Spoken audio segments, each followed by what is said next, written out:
വാസ്തവത്തിൽ ഈ കാണുന്ന മൈതാനിയിൽ ഒരുമിച്ച് കൂടിയ ഇത്രയും ലക്ഷങ്ങൾ തന്നെ ഇതിന്റെ പിന്നിലും റോട്ടിലും നാനാഭാഗത്തുമുണ്ടെന്നുള്ളതൊരു വസ്തുതയാണ്. സ്ഥലമില്ലാത്തത് കൊണ്ട് മാത്രമാണ് ഞങ്ങൾ ഇത്രയും ചെറിയ സ്ഥലത്ത് വെച്ചിട്ടുള്ളത്. നിങ്ങളാരും അതിൽ വെറുപ്പ് കരുതിയിട്ട് കാര്യമില്ല. സ്ഥലം ഇല്ല. സമസ്ത കേരള ജമീയത്തുലമായുടെ ഒരു സമ്മേളനം പരിപൂർണമായി നടത്താൻ വിശാലമായ ഒരു സ്ഥലം ഇന്ന് കേരളത്തിലില്ല എന്നുള്ള കാര്യം തീർച്ചയാണ്. അങ്ങനെയുള്ള സമ്മേളനം അല്ലാഹു സുബ്ഹാനഹു വ തആല നമുക്കിങ്ങനെ സാധിച്ചിട്ടു. അതുകൊണ്ട് പ്രവർത്തകന്മാരോട് പറയാനുള്ളത്, ആരും ഗർവ് കരുതി പോകണ്ട, ആരും കിബർ കരുതി പോകണ്ട.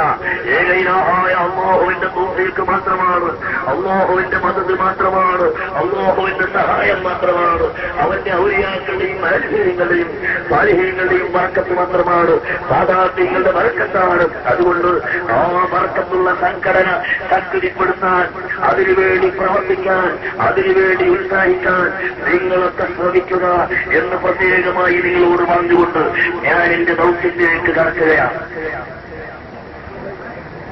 എല്ലാവരും സദസ് കാണാൻ വേണ്ടി ഇങ്ങനെ എതിർക്കാം. നിൽക്കുന്ന സ്ഥലത്തുനിന്ന് എല്ലാവരും ഇങ്ങനെ കാണാൻ വേണ്ടി എനിക്ക് നോക്കുക. എല്ലാവരും ഇരിക്കുക. സഹോദരന്മാരെ, ഞാൻ എന്റെ ദൗത്യം നിർവഹിക്കാൻ പോവുകയാണ്. ഈ മഹത്തായ യോഗത്തിൽ ആദ്യത്വം വഹിക്കുന്നത് നമ്മളോട് പ്രാർത്ഥന നടത്തിയിട്ടുള്ള ബഹുമാനപ്പെട്ട റയീസുൽ മുഹഖ്ഖീൻ കണ്ണിയത്ത് അഹമ്മദ് മുസ്ലിയാർ തൗവനല്ലാഹു അംറഹു വനഫഅനാ ബിഹി. അല്ലാഹു അദ്ദേഹത്തിന് ദീർഘായുസ്സ് നൽകട്ടെ, ആഫിയത്ത് നൽകട്ടെ. അദ്ദേഹത്തെയും നമ്മെയും അല്ലാഹു സാലിഹീങ്ങളിൽ പെടുത്തട്ടെ.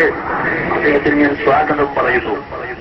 പിന്നെ ഈ യോഗം ഉദ്ഘാടനം ചെയ്യുന്നത് സമസ്ത കേരള ജമിയത്തുൽ ഉലമായുടെ ജനറൽ സെക്രട്ടറി ശംസുൽ ഉലമ ശൈഖുന ഇ.കെ. അബൂബക്കർ മുസ്ലിയാർ അവர்கள் തന്നെയാണ്.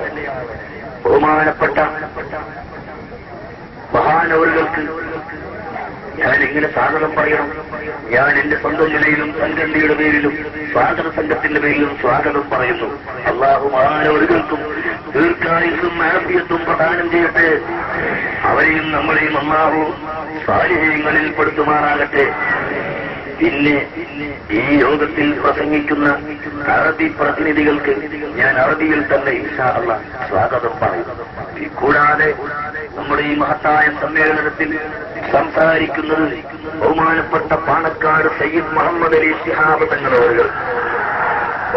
അദ്ദേഹത്തിന് ഞാൻ എന്റെ സ്വന്തം നിലയിലും സ്വാഗത സംഘത്തിന്റെ പേരിലും സ്വാഗതം ഓതുകയാണ്. പിന്നീട് നമ്മോട് പ്രസംഗിക്കുന്നത് ബഹുമാനപ്പെട്ട സയ്യിദ് ഉമർ ഫാറൂഖി തങ്ങളവர்களാണ്. അദ്ദേഹത്തിന് ഞാൻ എന്റെ സ്വന്തം നിലയിലും സ്വാഗത സംഘത്തിന്റെ മേലിലും സമസ്തയുടെ മേലിലും സ്വാഗതം പറയുന്നു. പിന്നീട് ബഹുമാനപ്പെട്ട ശൈഖുനാ കോട്ടുമല അബൂബക്കർ മുസ്ലിയാർ അവர்கள், ബഹുമാനപ്പെട്ട കെ അബൂബക്കർ മുസ്ലിയാർ അവர்கள், ബഹുമാനപ്പെട്ട കെ.വി. മുഹമ്മദ് മുസ്ലിയാർ അവர்கள், ബഹുമാനപ്പെട്ട സയ്യിദ് അബ്ദുറഹ്മാൻ കുജിക്കോയ തങ്ങൾ അവர்கள், മഹാനായ ഖാദി അബ്ദുള്ള മുസ്ലിയാർ അവர்கள் തുടങ്ങി ഒട്ടനവധി പണ്ഡിതന്മാർ, സമസ്ത കേരള ജമിയത്തുൽ ഉലമയുടെ മുശാവറ അംഗങ്ങളും അല്ലാത്തവരുമായ ധാരാളം പണ്ഡിതന്മാരിവിടെ ഹാജരായിട്ടുണ്ട്. അവർക്കെല്ലാവർക്കും ഞാൻ സ്വാഗതം പറയുന്നു.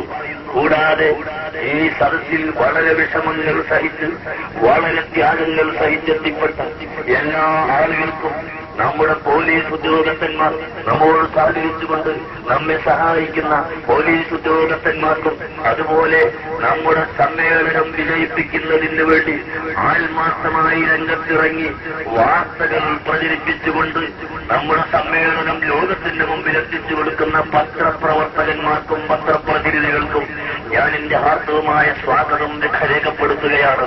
അതുപോലെ മസ്ജിദിനു വേണ്ടി സഹകരിച്ച എല്ലാ ആളുകൾക്കും, ലൈറ്റും സൗണ്ടും സ്റ്റേജും അങ്ങനെ തുടങ്ങിയ ആളുകൾക്കും, കൂടാതെ നമ്മുടെ വളണ്ടിയർമാർക്കും, അക്കൂട്ടത്തിൽ പ്രത്യേകമായി ഈ സമ്മേളനം നിശ്ചയിച്ച അന്നു മുതൽ 15 വരെയും സ്റ്റേഡിയം ഗ്രൗണ്ട് ആദ്യം നിശ്ചയിച്ച പ്രകാരം സ്റ്റേഡിയം ഗ്രൗണ്ടും അതുപോലെ അതിനുശേഷം പലപ്പോഴും മാറ്റി അത് എടുക്കാനും അതിനിടയിലുണ്ടായ പല വിപത്തുകളെയും രഹസ്യമായി വന്നത് രഹസ്യമായി അറിഞ്ഞുകൊണ്ട് അതിനെ തടുത്തു നിർത്തുന്നതിന് വേണ്ടി ശ്രമിച്ച DK കുഞ്ഞമ്മദ് ഹാജി അവർക്കും അതുപോലെ തന്നെ ഏതാനും ആഴ്ചകളായി ഇവിടെ വെയിലുകൊണ്ട് രാപ്പകലില്ലാതെ വെയിലുകൊണ്ട് ഇവിടെ സ്റ്റേജും മറ്റ് സൗകര്യങ്ങളും ഏർപ്പെടുത്തുന്നതിന് വേണ്ടി അങ്ങേയറ്റം പരിശ്രമിച്ച എടുത്തു പറയാൻ മാത്രമുള്ള അഥവാ മർഹൂം മൊണ്ടോളി ഹൈദർഹാജിയുടെ മകൻ കോയട്ടി സാഹിബിനും അതുപോലെ തന്നെ രാമനാട്ടുകരയിലെ എംപിച്ചിക്കോയ കുട്ടിഹാജി അവർക്കും അപ്രകാരം നമ്മുടെ വളണ്ടിയർമാരുടെ സേവനവും ഏറ്റവും വലുതാണ്. അവർക്കെല്ലാവർക്കും ഞാൻ സ്വാഗതം പറയുന്നു. സ്വാഗതമെന്ന് പറഞ്ഞാൽ അലാഹുറാഹിമായ റബ്ബ് ഈ പ്രവർത്തനങ്ങളെല്ലാം സാലിഹായ അമലായി സ്വീകരിക്കുമാറാകട്ടെ എന്ന് പ്രാർത്ഥിക്കുകയല്ലാതെ മറ്റ് നമുക്കൊരു സ്വാഗതവുമില്ല. പ്രിയപ്പെട്ട സുഹൃത്തുക്കളെ, ഇതാണ് നമ്മുടെ സ്വാഗതം. അതുകൊണ്ട് അല്ലാഹുവിന്റെ ദീനിന് വേണ്ടി പ്രവർത്തിക്കാനുള്ള ഒരു പ്രതിജ്ഞ ഈ അവസരത്തിൽ ജനലക്ഷങ്ങളായ നിങ്ങൾ ബഹുമാനപ്പെട്ട പണ്ഡിതന്മാരുടെ പ്രസംഗത്തോടുകൂടി മഹാന്മാരായ ആലിമീങ്ങളുടെ മുമ്പിൽ നിങ്ങളൊരു പ്രതിജ്ഞയെടുക്കണം. ഇവിടെ ഭൗതികമായ എന്ത് നേട്ടങ്ങളുണ്ടായാലും ഭൗതികമായ ഏത് പുരോഗതി ഉണ്ടായാലും ആത്മീയമായ രംഗത്ത് ഞങ്ങൾക്ക് പുരോഗതി വേണം. അതിന് ആലിമീങ്ങളെ പിന്നിൽ അണിനിരക്കണം. ഞങ്ങൾ ആലിമീങ്ങളെ തെറി പറയില്ല, ആലിമീങ്ങളെ ആക്ഷേപിക്കില്ല, ആലിമീങ്ങളെ തള്ളിപ്പറയില്ല, ആലിമീങ്ങളെ ഞങ്ങൾ ആക്ഷേപിക്കുകയില്ല എന്ന് ഒരു ശക്തിമത്തായ പ്രതിജ്ഞ അല്ലാഹുവിനോടെടുക്കണമെന്ന് പ്രത്യേകമായി ഞാൻ ഈ അവസരത്തിൽ നിങ്ങളോട് ഓർമ്മപ്പെടുത്തുകയും നമ്മുടെ സംഘടനയുടെ വളർച്ചയ്ക്ക് വേണ്ടി സംഘടനയുടെ പുരോഗതിക്ക് വേണ്ടി ഒറ്റക്കെട്ടായി നിങ്ങൾ കാണുന്നില്ലേ, ഇതാ ചേരിൽ നിർന്നിട്ടുള്ള നേതാക്കന്മാര്, ആലിമീങ്ങള്, സയ്യിദന്മാര് പലരും കരുതിയതുപോലെയല്ല. പലരും കരുതി അങ്ങനെയും ഇങ്ങനെയും ഒക്കെ ആക്കി തെക്കും വടക്കും കിഴക്കും പടിഞ്ഞാറുമാക്കി എത്രയോ ആളുകൾ വിധിച്ചു കളയാമെന്ന് മനസ്സിലാക്കി സഹോദര ആ മനസ്സിലാക്കിയ എല്ലാ വിവരദോഷികളുടെയും വ്യാമോഹം അറബിക്കടലിലേക്ക് നാം വലിച്ചെറിയപ്പെട്ടിരിക്കുന്നു. അല്ലാഹുവിന്റെ സ്തുതി. അൽഹംദുലില്ലാഹ് ഉമ്മ അൽഹംദുലില്ലാഹ് ഉമ്മ അൽഹംദുലില്ലാഹി അലാ കുല്ലി ഹാൽ. സഹോദരന്മാരെ, അതുകൊണ്ട് നിങ്ങൾക്കെല്ലാവർക്കും ഒരിക്കൽ കൂടി സ്വാഗതം പറഞ്ഞുകൊണ്ട് ഞാൻ എന്റെ വാക്കുകൾ നിർത്തുകയാണ്.